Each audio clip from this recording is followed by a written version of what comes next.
नमस्कार, मैं हूं हरिशंकर व्यास। सेंट्रल हॉल में आपका स्वागत है। राहुल गांधी पर उतना ही लिखा जा रहा है, उतनी ही बहस है जितनी नरेंद्र मोदी पर है। फर्क यह है कि राहुल गांधी को नसीहत ज्यादा मिल रही है, सुझाव मिल रहे हैं, उल्हाना मिल रहा है कि यह क्या बोल दिया। जाहिर है राहुल गांधी को लेकर एक तरफा सुझावों की भरमार है। जानकारों में राहुल गांधी के भाषण लिखने वाले पर कयास है। कईयों का मानना है कि वे दिल से बोल रहे हैं, वे लोगों से भावनात्मक जुड़ाव बनाना चाहते हैं, इसलिए मैं और मेरे परिवार की दुहाई देते हैं, त्याग गिनाते हैं। उनका दूसरा मुद्दा गरीब और आम आदमी को अधिकार दिलाने का है। तीसरा मुद्दा सांप्रदायिकता का है, ताकि भाजपा और नरेंद्र मोदी गिरे। इस सब के बीच में राहुल गांधी की हिंदी भाव भंगिमा या कि बॉडी लैंग्वेज का भी सवाल है। उनके हिंदी के वाक्य छोटे, बेतरतीब और बिखरे होते हैं। अपनी बात को मारक, रोचक व सस्पेंस बनाने के लिए उनके प्रसंग आकस्मिक होते हैं। अचानक निकले वाक्यों में ही फिर यह हैरानी बनती है कि भला यह कहने की क्या जरूरत थी। आज इस पर चर्चा है, मगर उससे पहले सुर्खियां और राजकाज। शुरुआत सत्ता गलियारों की गपशप से करते हैं। कांग्रेस पार्टी के नेता पहले नरेंद्र मोदी को सिर्फ सांप्रदायिक राजनीति के लिए जिम्मेदार ठहराते थे, लेकिन इन दिनों उनको हर काम के लिए जिम्मेदार ठहराया जाने लगा है। केंद्रीय कानून मंत्री कपिल सिब्बल ने अपनी निजी वेबसाइट लॉन्च करते समय मोदी पर हमला किया और उनको प्याज की बढ़ती कीमतों के लिए जिम्मेदार ठहरा दिया। उन्होंने कहा कि मोदी ने कच्छ की जमीन किसानों से ले ली है, जहाँ प्याज की खेती होती थी। हालांकि गुजरात में प्याज की खेती सिर्फ 3 जिलों में होती है, जो सौराष्ट्र में आते हैं। सारा देश प्याज की कीमतों के लिए खाद्य और कृषि मंत्रालय को जिम्मेदार ठहरा रहा है, तो सिब्बल ने मोदी को जिम्मेदार बताया। इससे पहले जब दिल्ली में डेंगू बुखार का कहर अपने जोरों पर था, तब मुख्यमंत्री शीला दीक्षित ने कहा था कि डेंगू के लिए मोदी जिम्मेदार हैं। उस समय मोदी की रैली दिल्ली में होने वाली थी। शीला का कहना था कि भाजपा के सारे नेता और दिल्ली नगर निगम के लोग मोदी की रैली में बिजी हैं, जिससे डेंगू फैल रहा है। समाजवादी पार्टी के नेताओं ने उनको मुजफ्फरनगर के दंगों के लिए जिम्मेदार ठहराया है, तो नीतीश कुमार की पार्टी के लोगों ने पटना में सिलसिलेवार बम धमाकों के लिए जिम्मेदार बताया है। कांग्रेस के कुछ नेता उनको इंडियन मुजाहिदीन की बढ़ती ताकत के लिए पहले ही जिम्मेदार बता चुके हैं।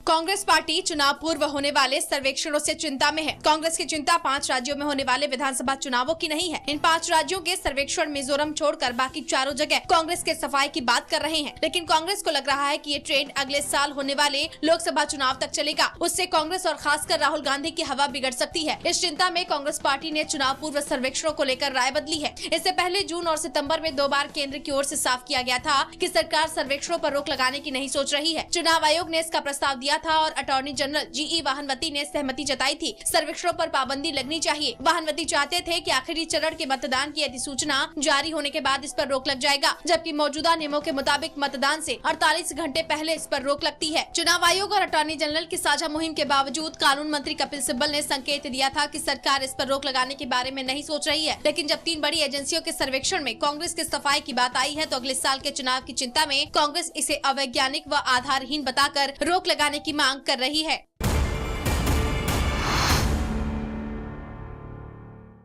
ममता बनर्जी की पार्टी के नेता कांग्रेस के संपर्क में हैं। पिछले दिनों शारदा चिटफंड घोटाले में फंसे कुणाल घोष ने कहा था कि ममता के करीबी 3 नेताओं ने दिल्ली में कांग्रेस के राजनीतिक प्रबंधकों से बात की है। अब वित्त मंत्री पी चिदम्बरम से ममता के सबसे करीबी मुकुल रॉय की मुलाकात ने दोनों पार्टियों के फिर से करीब आने की हवा और तेज कर दी है। हालांकि आधिकारिक रूप से कहा जा रहा है कि चिदम्बरम और मुकुल रॉय के बीच पश्चिम बंगाल को वित्तीय राहत दिलाने के मुद्दे पर बात हुई, लेकिन असली बात यह है कि दोनों के बीच तालमेल पर चर्चा हुई है। तृणमूल के जानकार सूत्रों का कहना है कि वित्तीय राहत की बात करने के लिए वित्त मंत्री अमित मित्रा भेजे जाते हैं। असल में लेफ्ट पार्टियों ने तीसरे मोर्चे की जो कवायद शुरू की है, उसके बाद कांग्रेस और तृणमूल दोनों के पास कोई खास विकल्प नहीं बचे हैं। ममता बनर्जी जो मोर्चा बनाना चाह रही थी, उसकी पहल लेफ्ट पार्टियां ले उड़ी हैं। उनके सेकुलरिज्म सम्मेलन के मंच पर ममता से बात करने वाले तमाम नेता, चाहे वो नीतीश कुमार हो या बाबूलाल मरांडी, सब मौजूद थे। ऐसे में अगर लेफ्ट का मोर्चा सिरे चढ़ जाता है तो ममता अकेली पड़ेंगी और फिर उनको मुस्लिम वोट साथ रखने में मुश्किल आएगी। इस चिंता में उन्होंने कांग्रेस के साथ बातचीत का चैनल खोला है। अब आज की ताजा सुर्खियां हैं, ये लीक से कुछ हटकर, इनसे देश की दशा दिशा के हाल बूझ सकेंगे। कांग्रेस पार्टी के नेताओं ने चुनाव पूर्व होने वाले सर्वेक्षणों पर रोक लगवाने का दबाव बढ़ा दिया है। कांग्रेस नेताओं ने इसे फर्जी और तमाशा बताया है। साथ ही यह भी कहा है कि यह एक रैकेट का हिस्सा है। कांग्रेस ने भाजपा के इस आरोप को भी खारिज कर दिया है कि चूंकि सर्वेक्षणों में नरेंद्र मोदी की लोकप्रियता बताई जा रही है, इसलिए कांग्रेस नेता डर गए हैं। कांग्रेस महासचिव दिग्विजय सिंह ने कहा है कि यह एक तमाशा है और इस पर पूरी तरह से पाबंदी लगनी चाहिए। उन्होंने कहा कि उनको जैसी शिकायतें मिली हैं, उससे पता चल रहा है कि कोई भी आदमी पैसे देकर सर्वेक्षण के मनचाहे नतीजे हासिल कर सकता है। उन्होंने कहा कि 1.25 अरब लोगों में चंद लोगों की राय के आधार पर कैसे नतीजे बताए जा सकते हैं। कांग्रेस के एक और नेता और केंद्रीय मंत्री राजीव शुक्ला ने अलग से पत्रकारों से बात करते हुए कहा कि इनमें बहुत जोड़ तोड़ होती है, इसलिए पार्टी ने इस पर पाबंदी लगाने की मांग की है। अगर सर्वेक्षण सही हो तो कोई आपत्ति नहीं है, लेकिन आजकल जिसको देखिए वही ओपिनियन पोल करके नतीजे बता रहे हैं। गौरतलब है कि कांग्रेस पार्टी ने चुनाव आयोग को चिट्ठी लिखकर चुनाव पूर्व सर्वेक्षणों पर पाबंदी लगाने की मांग की है। कांग्रेस उपाध्यक्ष राहुल गांधी ने चुनाव आयोग के नोटिस का जवाब देने के लिए 1 हफ्ते का और समय मांगा है। उनके दफ्तर ने राजस्थान और मध्य प्रदेश में सांप्रदायिक भावना भड़काने वाले कथित भाषण के मामले में आयोग के नोटिस का जवाब देने के लिए और समय मांगा है। भारतीय जनता पार्टी ने उनके खिलाफ शिकायत की थी, जिसके जवाब में उनको आज तक जवाब देना था। गौरतलब है कि उन्होंने राजस्थान के चूरू में कहा था कि उनकी दादी की हत्या उनके सिख अंगरक्षकों ने की थी और उनको बहुत गुस्सा आया था। इसी तरह उन्होंने मध्य प्रदेश के इंदौर में कहा था कि मुजफ्फरनगर के दंगा पीड़ित कुछ मुस्लिम युवक पाकिस्तानी खुफिया एजेंसी ISI के संपर्क में हैं। 5 राज्यों के विधानसभा चुनाव के मद्देनजर उनके इन दोनों भाषणों की शिकायत चुनाव आयोग से की गई है। प्रधानमंत्री मनमोहन सिंह पर श्रीलंका में होने वाले राष्ट्रमंडल देशों के सम्मेलन में नहीं जाने का दबाव बढ़ता जा रहा है। तमिलनाडु की पार्टियों DMK और अन्ना DMK के बाद अब उनकी अपनी पार्टी कांग्रेस के नेताओं ने दबाव बढ़ाया है। कम से कम 3 केंद्रीय मंत्रियों के बारे में बताया जा रहा है कि उन्होंने प्रधानमंत्री से कहा है कि तमिल लोगों की भावनाओं का ख्याल करते हुए PM को श्रीलंका नहीं जाना चाहिए। वन व पर्यावरण मंत्री जयंती नटराजन ने प्रधानमंत्री से मिलने का समय मांगा है। उन्होंने कहा है कि वे PM को लोगों की भावनाओं के बारे में बताएंगी। उनसे पहले GK वासन ने मिलकर PM से आग्रह किया था कि वे कोलंबो न जाएं और बताया जा रहा है कि वित्त मंत्री P चिदम्बरम ने भी PM से नहीं जाने का आग्रह किया है। इस बीच खबर है कि विदेश मंत्रालय के अधिकारी चाहते हैं कि PM इस सम्मेलन में हिस्सा लें। जम्मू कश्मीर के मुख्यमंत्री उमर अब्दुल्ला ने कहा कि देश में नरेंद्र मोदी का असर है, लेकिन लहर नहीं है। उन्होंने कहा कि पूरे देश में मोदी की हवा होने की जो बात कही जा रही है वह बढ़ा चढ़ाकर कही जा रही है, लेकिन साथ ही उन्होंने यह भी कहा कि इसके बावजूद इस बात से इनकार नहीं किया जा सकता कि मोदी का असर देश में है। उन्होंने कहा कि आम लोगों पर कम और भाजपा के अपने कार्यकर्ताओं के बीच उनका असर है। उमर अब्दुल्ला यूपीए में शामिल पहले नेता है जिन्होंने देश में नरेंद्र मोदी का असर होने की बात कबूल की है। उन्होंने यह भी कहा कि मोदी फैक्टर की अनदेखी करना मूर्खता होगी। उमर के बयान को सच्चाई बताते हुए भाजपा के कीर्ति आजाद ने कहा कि अच्छा है कि मुख्यमंत्री ने सच्चाई कबूल की। असम में संदिग्ध गारो आतंकवादियों के हमले में मरने वालों की संख्या 7 हो गई है। दिवाली के दिन गारो नेशनल लिबरेशन आर्मी के अलगाववादियों ने असम के गोयलपाड़ा इलाके में अचानक हमला कर दिया था। हमलावरों ने मौके पर ही 6 लोगों की गोली मारकर हत्या कर दी और 10 लोगों को गंभीर रूप से घायल कर दिया। घायलों में से एक व्यक्ति की अस्पताल पहुंचते समय मौत हो गई। बताया जा रहा है कि मेघालय की सीमा पार कर असम में घुसे गारो अलगाववादियों ने जुआ खेल रहे लोगों के एक समूह पर फायरिंग शुरू कर दी। इस घटना के बाद पूरे प्रदेश में सुरक्षा बंदोबस्त पुख्ता कर दिए गए हैं। फिलहाल अब एक ब्रेक है, फिर राजकाज की खबर देने वाली बातें होंगी।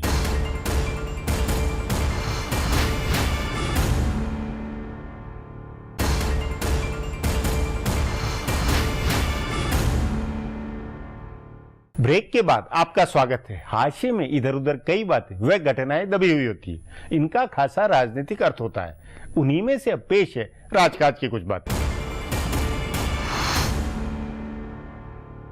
चुनाव वाले 5 में से 4 राज्यों में भाजपा और कांग्रेस का सीधा मुकाबला है। 5वें राज्य मिजोरम में भाजपा कहीं नहीं है, लेकिन वहां भी कांग्रेस नरेंद्र मोदी को निशाना बना रही है। उत्तर पूर्वी राज्यों के कांग्रेस के प्रभारी और गोवा के पूर्व मुख्यमंत्री लुइजिन्हो फ्लेरियो ने मिजोरम में प्रचार के दौरान नरेंद्र मोदी पर हमला किया। उन्होंने मोदी को सांप्रदायिक ध्रुवीकरण कराने वाला नेता बताया और गुजरात के विकास मॉडल पर सवाल उठाए। मिजोरम में कांग्रेस सबसे मजबूत स्थिति में है, फिर भी वो मोदी का विरोध करके वोट मांग रही है। इस पर भाजपा नेताओं का मानना है कि खुद कांग्रेस मोदी को अखिल भारतीय व्यक्तित्व बना रही है, जिसका फायदा भाजपा को अगले लोकसभा चुनाव में मिलेगा। अगले लोकसभा चुनाव में उत्तर पूर्व में भी लोगों को बताना नहीं होगा कि मोदी कौन है। भारत में आर्थिक और सामाजिक आधार पर नागरिकों की गिनती का काम कई साल से चल रहा है। केंद्र सरकार इस काम पर 3200 करोड़ रुपए खर्च कर चुकी है, लेकिन अभी तक ये काम पूरा नहीं हुआ है। बताया जा रहा है कि इसको पिछले साल सितंबर में पूरा हो जाना था, लेकिन वो समय सीमा खत्म होने के 1 साल बाद भी गिनती का काम पूरा नहीं हुआ है। अब बताया जा रहा है कि इस प्रोजेक्ट के लिए पैसा खत्म हो गया है और इसीलिए काम रुक गया है। 10 साल पर होने वाले देश की जनगणना का काम सिर्फ 3 हफ्ते में पूरा हो जाता है और उसे वेरिफिकेशन का काम भी 21 दिन में पूरा कर लिया जाता है, लेकिन आर्थिक और सामाजिक जनगणना में सालों लग रहे हैं। इस आंकड़े के आधार पर ही लोगों को केंद्र की सामाजिक कल्याण की योजनाओं का लाभ मिलना है, लेकिन शरद यादव जैसे कुछ मंडलवादी नेताओं को छोड़कर दूसरे किसी को इसकी चिंता नहीं है। पता नहीं कांग्रेस में इस सवाल का विश्लेषण हो रहा है या नहीं कि राहुल गांधी के भाषणों से उसे लाभ हो रहा है या नुकसान। राहुल गांधी अपने भाषणों से ऐसी छाप छोड़ रहे हैं जिस पर तमाम राजनीतिक जानकार टिप्पणियां कर रहे हैं। इस पर आगे चर्चा करें उससे पहले देखें मेरा ये खुलासा। गांधी नेहरू परिवार में जवाहरलाल नेहरू और इंदिरा गांधी दोनों बहुत अच्छा भाषण देते थे, लेकिन इंदिरा गांधी के दोनों बेटों राजीव और संजय गांधी को भाषण देने में मुश्किल आती थी। बताया जाता है कि भाषण शैली की कमजोरी की वजह से ही संजय गांधी ने बातें कम काम ज्यादा का नारा बनवाया था। राजीव गांधी को भी लय में आने में काफी समय लगा था। राजनीतिक जानकारों का मानना है कि वह समस्या राहुल गांधी में भी दिख रही है। हालांकि भाषा की समस्या के बावजूद सोनिया गांधी के भाषण की विषय वस्तु और उसके कंटेंट में कभी कोई समस्या नहीं रही है। सोनिया गांधी की भाषा को छोड़ दे तो उनका भाषण हमेशा राजनीतिक होता है और सधा हुआ संतुलित भाषण भी होता है। इसके उलट राहुल गांधी का भाषण ज्यादातर मौकों पर बिखरा हुआ होता है। वे लोगों के साथ जुड़ने की कोशिश करते हैं, लेकिन उसमें कुछ ऐसा कह जाते हैं जिस पर बाद में यह चर्चा होती है कि उनको ऐसा नहीं कहना चाहिए था। कम से कम 2 मौकों पर उन्होंने खुद कहा कि उनकी मां ने उनको समझाया। दागी नेताओं को बचाने वाले अध्यादेश पर खुद राहुल ने बताया कि उनकी मां ने उनको समझाया कि उनके शब्द गलत थे। इसी तरह एक सभा में राहुल ने अपनी मां की बीमारी का विस्तार से जिक्र किया तो अगली सभा में बताया कि उनकी मां ने कहा कि वे उनकी नहीं अपनी कहानी सुनाएं। राहुल की भाषण की शैली और भाषण के कंटेंट को लेकर कांग्रेस में शीर्ष स्तर पर भी विचार हो रहा है। अभी पिछले दिनों उनके कई भाषणों पर विवाद हुआ। अपनी मां की बीमारी से लेकर पिता और दादी की हत्या, सिख हत्यारों के खिलाफ गुस्सा और मुजफ्फरनगर के दंगा पीड़ितों के ISI के संपर्क में होने की जो बातें उन्होंने कही, उसके राजनीतिक नफा नुकसान को लेकर व्यापक बहस हुई। तभी यह सवाल भी उठा कि आखिर उनका भाषण लिखता कौन है। नेताओं के भाषण से विवाद होना चाहिए, लेकिन वह सोचा समझा होना चाहिए, यानी आप सोच समझकर विवाद खड़े करें। राहुल के मामले में ज्यादातर विवाद अनजाने में हुए दिखते हैं। उनके भाषणों की तुलना जब भाजपा के प्रधानमंत्री पद के दावेदार नरेंद्र मोदी के साथ होती है तब दोनों का फर्क दिखता है। मोदी भी जनता से जुड़ने की कोशिश करते हैं और अपने प्रसंग सुनाते हैं, लेकिन उसका एक संदर्भ होता है और वह आकस्मिक नहीं होता है, उसके राजनीतिक मायने होते हैं। मिसाल के तौर पर मोदी ने फिक्की की महिलाओं की सभा में भाषण दिया तो सारे संदर्भ गुजरात की महिला उद्यमियों के दिए। लगभग उसी समय राहुल गांधी ने CII में भाषण दिया तो उन्होंने अपने एक इतालवी दोस्त की चीन यात्रा का और स्पेन की रेस्तरां की मिसाल दी। चूंकि राहुल गांधी कांग्रेस के लिए तुरुप का पत्ता हैं, इसलिए पार्टी के लिए जरूरी है कि वे अपने भाषणों से असर छोड़ें और लोगों के साथ कनेक्ट करें। ऐसा तभी होगा जब भाषण का कंटेंट सुधरे, वह ज्यादा से ज्यादा राजनीतिक हो, मारक हो, अपनी पार्टी को नहीं विपक्ष को कटघरे में खड़ा करने वाला हो और उसमें निजी जीवन का उतना ही तत्व हो जितना पूरे कंटेंट के साथ घुल मिल जाए। लोकसभा चुनाव से पहले राहुल के भाषण में यह सुधार अनिवार्य होगा। अब एक ब्रेक है, उसके बाद राहुल गांधी के भाषणों पर चर्चा करेंगे।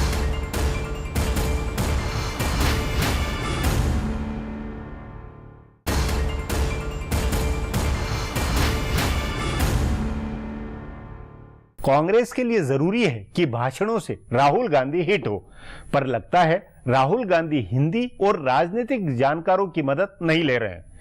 नरेंद्र मोदी भारी तैयारी करके बोलते लगते हैं, वही राहुल गांधी बिना तैयारी के दिखते हैं। क्या नहीं? इस पर चर्चा के लिए आज मेरे साथ वरिष्ठ पत्रकार जयंत घोषाल है।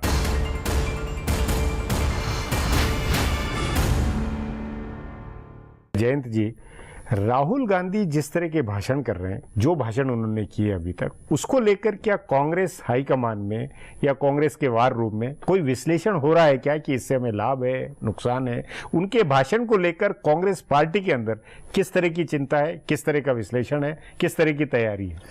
देखिए, कांग्रेस के वार रूम में अभी सबसे बड़ी चर्चा का विषय है राहुल गांधी के भाषण। जी, राहुल गांधी क्या बोल रहे हैं? आज सबसे बड़ी मतलब यही तो नरेंद्र मोदी वर्सेस राहुल गांधी यही हो रहा है। अशोक गहलोत क्या बोल रहे हैं या दिग्विजय सिंह रैली में क्या बोल रहे हैं, उससे ज्यादा हम लोग अभी देख रहे हैं, विश्लेषण कर रहे हैं कि राहुल गांधी क्या कह रहे हैं। अभी राहुल गांधी एक तो कंटेंट के ऊपर रिसर्च हो रहा था, लेकिन उसमें राहुल गांधी ने चाहते हैं कि कांग्रेस के जो प्लुरलिस्टिक छवि उसमें ज्यादा हम लोग महत्व दे, क्योंकि मुलायम सिंह यादव और बाकी बहुत दल है जो मुस्लिम वोट के ऊपर ज्यादा फोकस करते हैं और मेजोरिटी के वोट के बारे में सोचना उनके कोई जरूरी नहीं है।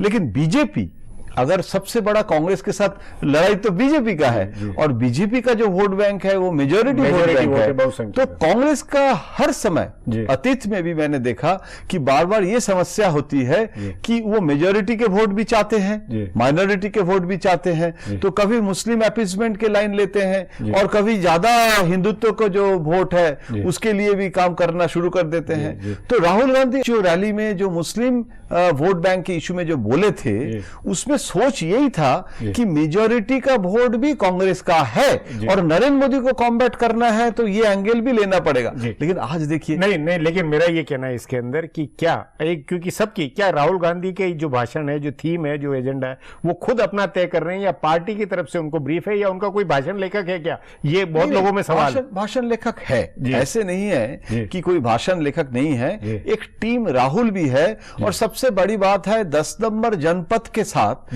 राहुल गांधी के जो टीम, रिसर्च टीम और वॉर रूम, ये अलग है और उसमें दिग्विजय सिंह के बारे में हम लोग चर्चा करते हैं, लेकिन मुझे लगता है जो रिसर्च टीम है उसमें ज्यादा दिग्विजय सिंह नहीं है, शायद दिग्विजय से ज्यादा जयराम रमेश है, हो सकता है कि उससे ज्यादा और कुछ लोग हैं जो डायरेक्टली पॉलिटिशियन भी नहीं है, जो बेसिकली मैनेजमेंट रिसर्च फील्ड से आते हैं और वो बहुत प्रोफेशनली सोच के एक रिपोर्ट बनाते हैं और स्पीच बनाते हैं। लेकिन जो जानते हैं पॉलिटिक्स में एक डिमागोगी होती है, जो नरेंद्र मोदी का आप देखिए भाषण में जो रिसर्च है वो सिर्फ कोई एजेंसी के आधार पर नहीं हो सकता, भाषा है, लफ्फाजी है, हिंदी है, उसकी डिलीवरी का कॉमन सेंस होती है। लेकिन देखिए क्योंकि राहुल गांधी जिस समय वो मनमोहन सिंह जी के ऑर्डिनेंस के बारे में जो नॉनसेंस बोले थे, आज के जमाना में आपका चैनल में आप कैसे परसिप्ट हो रहे हैं रैली में, आप सिर्फ भाषण में कंटेंट नहीं है, प्रेजेंटेशन, परसेप्शन, हम देख के हम कैसे उनमें उनके बॉडी लैंग्वेज नहीं, लेकिन ये नहीं लगता है कि राहुल गांधी की दिली इच्छा है कि वो दिल से बोले, एक लोगों से इमोशनल वो बनाए, तो जो मन में आता है, जो दिल में आता है, जो सोचते हैं, दूसरे सोचते हैं, वैसा वो बोल देते हैं, ये अपने आप में वो शायद खूबी मान रहे हो। राहुल गांधी शायद सोच रहे हैं कि हम वो नहीं करेंगे और जो आप कह रहे हैं ना कि दिल से जो लगे, अच्छा लगे, वो सीआईआई का भी कॉन्फ्रेंस में जो बोल रहे हैं और एक गांव में जाके एक रैली में भी वही कह रहे हैं। मैं तो सोच रहा था, एक रैली में बार बार सुन रहा था food security bill, food security bill, एकदम गांव में जाके आपको कम से कम फूड सिक्योरिटी बिल का जो हिंदी मतलब शब्द है, वो हिंदी शब्द की जो बिल्कुल देसी हिंदी के जो जुमले है, वाक्य है, उससे बहुत अलग है और उसको लेकर कोई ध्यान उनकी नहीं दिया जा रहा कांग्रेस के अंदर, कोई हिंदी के एक्सपर्ट या वो नहीं। नरेंद्र मोदी जो सवाल उठा रहे हैं उसका जवाब भी तो नहीं दे रहे हैं। जब नरेंद्र मोदी कह रहे हैं कि हम गरीबों को समझते हैं कि हम खुद गरीब थे, तो आप कह रहे हैं कि ब्रांड वाइब्रेंट गुजरात करते हैं इंडस्ट्रियलिस्ट के साथ, ये तो जवाब नहीं है। वाइब्रेंट गुजरात करने का मतलब ऐसे नहीं है कि जो नरेंद्र मोदी का जो गरीबी का एक्सपीरियंस है उसके बारे में जो कह रहे हैं उसको काउंटर करने के लिए आपको वाइब्रेंट गुजरात का थ्योरी देना, कांग्रेस के सब स्पोक्समैन और राहुल गांधी बोल रहे हैं, वो मुझे थोड़ा अजीब लगता है। जयंत जी, आपके अपने अनुभव से इतने सालों कांग्रेस को कवर करते हुए तमाम तरह से, क्या राहुल गांधी के भाषण को लेकर, उनकी जो बोलने की कला या हिंदी को लेकर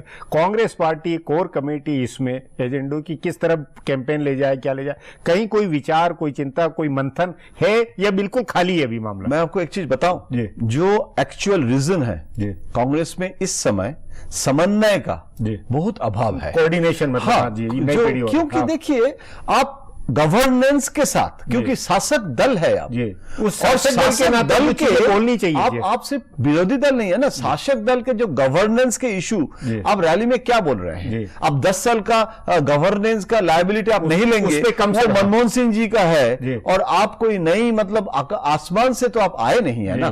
तो इसीलिए मुझे लगता है ये जो lack of coordination, blame game आज कांग्रेस में जो हुआ है, तो इसीलिए स्ट्रेटेजिस्ट है, प्लान है, लेकिन उसको इम्प्लीमेंट करना आज मतलब कंप्लीटली बहुत नामुमकिन। नहीं तो उसकी वजह क्या ये नहीं मानी जाए कि राहुल गांधी की खुद की जो टीम है वो यंग है, अलग है, और जो मेन लेन पार्टी है या जो पुराने नेता है वो अलग है, तो बीच में कोऑर्डिनेशन या पूरा एक समग्रता के साथ, टोटलिटी के साथ नहीं हो रहा, ये वो भी है जी। कहां है जनार्दन द्विवेदी और अजय माकन में? आपको नहीं लग रहा है कि एक अंतर है? जैन जी, बातचीत को यही समाप्त करेंगे। प्रोग्राम में आने के लिए बहुत बहुत धन्यवाद। हमारा प्रोग्राम अब यही खत्म होता है, मुझे इजाजत दीजिए, कल फिर मिलेंगे इसी चैनल पर इसी समय।